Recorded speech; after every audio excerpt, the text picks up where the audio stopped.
शिव के नचारी छे और बहुत ही बढ़िया नचारी छे। अपने सब भी सुन लेना और जते भी सब कोई छी एकदम दिल से प्यार से सुनब और एकदम और कहे छे बाबा रची रची लिखबैया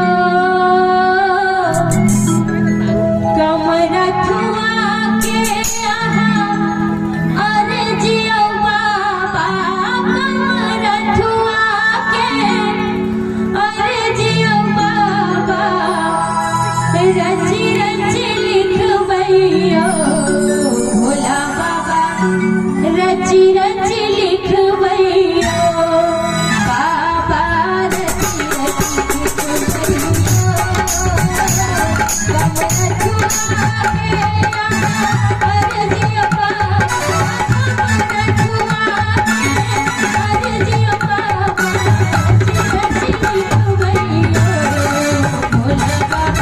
रची रची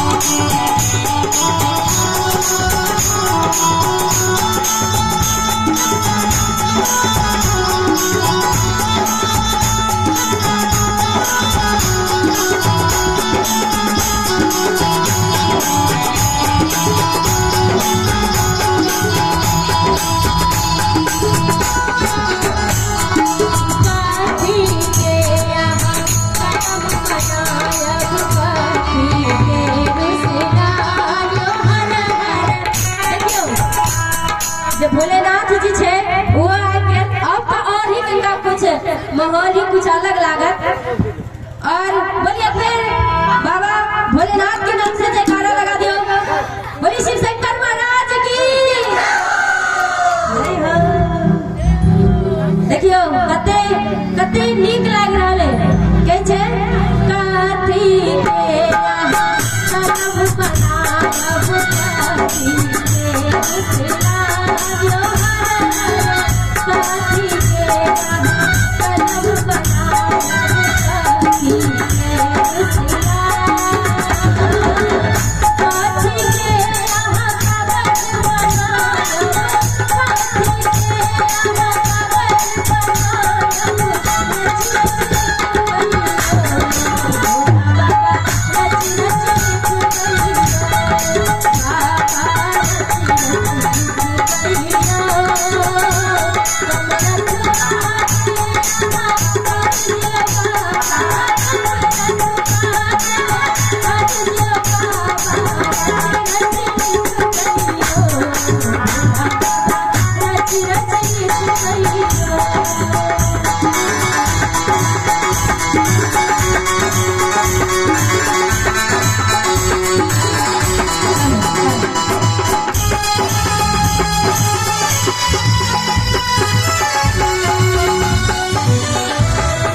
पुकारी रहे